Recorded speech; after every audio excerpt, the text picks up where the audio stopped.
nuyu di leen dalalaat ak jàmm ci chaîne bii di Leader TV di wax ni bu leen fàtte abonné gannaaw loolu ñu ñëw ak yéen ci revue de presse nag ñu ngi ci njëkk stade moom mu nga fësal ñaari l'international sénégalais yi ñu gën nga xamee ci turu Bamba Dieng ak kii di Pape Makhtar Sarr gannaaw bi nga xamee ni ñoom ñaar ñi journal mi ngi bind di fësal naan ñoo yem li ñuy dund foofee seen club yi ñoom ñaar li ñuy dund seen club yi doy na waar gannaaw bi nga xamee ni kii di Bamba Dieng dafa am contrat ak ñii di waa Olympique de Marseille ba 2024 bii ni jëm kii di Bamba Dieng gannaaw bi nga xamee ni waa Marseille ñoo ngi préparé seen saison moom Bamba Dieng mi ngi ci doon doxal waaye kii di waa Marseille dañu bëgg a tàqalikook l'international sénégalais bii di Bamba Dieng gannaaw bi nga xamee ni waa Marseille yi ñoo ngi sàkku naan club bi nga xam ne bëgg na ko da nga leen di jox fukki millions ak ñaar ba fukki millions ak juróom pour ñu mën la jox kii di Bamba Dieng ba tey journal bi ñoo ngi fay fekk muy fësal Pape Makhtar Sarr mi nga xam ne l'international sénégalais bii nga xam ne foofu la sa Tottenham foofu la nekk gannaaw bi nga xamee ni waa Tottenham gii dañ ko bëgg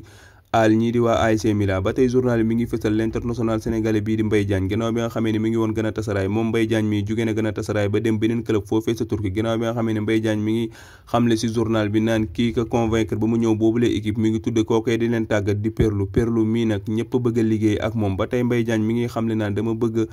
liggéey bu metti ba àgg benn niveau bi ba tey journal bi ñu ngi fay fekk ay kàddu Mbaye Diagne mi muy xamle naan bëgg gi nga xam ne bëgg naa ko équipe nationale bu Sénégal dara du ko dindi. Ginnaaw stade dañuy jubali yéenekaay bi groupe Futurs Médias ñu gën ko xam ci record moom record mii nag mi ngi fesal l'international sénégalais bi champion d'Afrique bi nekk foofee sa Paris Saint-Germain ñu gën ko xamee ci Abdou Diallo moom Abdou Diallo mii ginnaaw bi nga xam ne waa Paris Saint-Germain ñoo ngi doon sàkku pour tàqaliko ak moom Abdou Diallo mii nag journal mi ngi ñuy xamal ne am na ñaari club yu ko bëgg kii di Rennes nekk foofee sa France bëgg na ko mais kii di Vietnam nekk foofee sa Angleterre bëgg na Abdou Diallo mi ba tey journal bi mi ngi fësal ay kàddu Matar Ba moomee nga xam ne mooy yor sport suñuy réew moom Matar Ba mi ngi xamle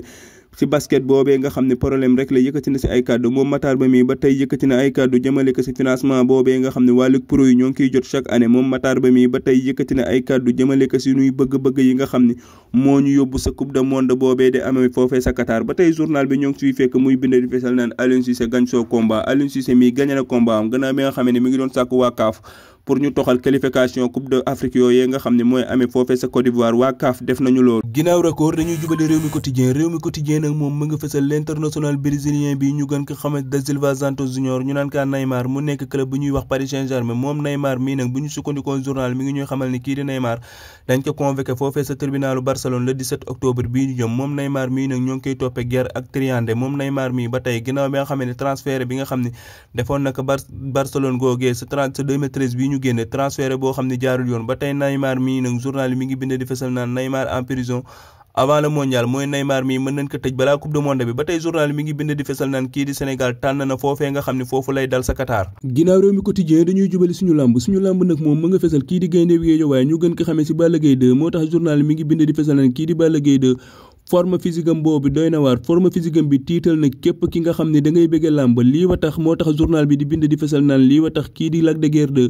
woowoon ko pour ñu liggéeyandoo ñoom ñaar. Ginnaaw biir réew mi dañuy dem foofee sa bitim réew ak journal bi ñuy wax Mundo Deportivo moom journal bii nag mu nga fesal l'international français bi ñu gën ko xamee ci Jules Koundé journal bi mi ngi ñuy xamal kii di Jules Koundé lépp leer na moom Jules Koundé mii mu nga jubali foofee sa FC Barcelone moom journal bi ba tey mi ngi ñuy xamal l'international français bi nga xam ni ñaar fukki at ak ñett la am moom l'international français bi nekk défenseur central moom l'international français bi gannaaw bi nga xamee ne ajuma ji ñu jëm ci la war a def visite médicale am bu ci paree mu nga jubali foofee sa FC Barcelone nga xam ni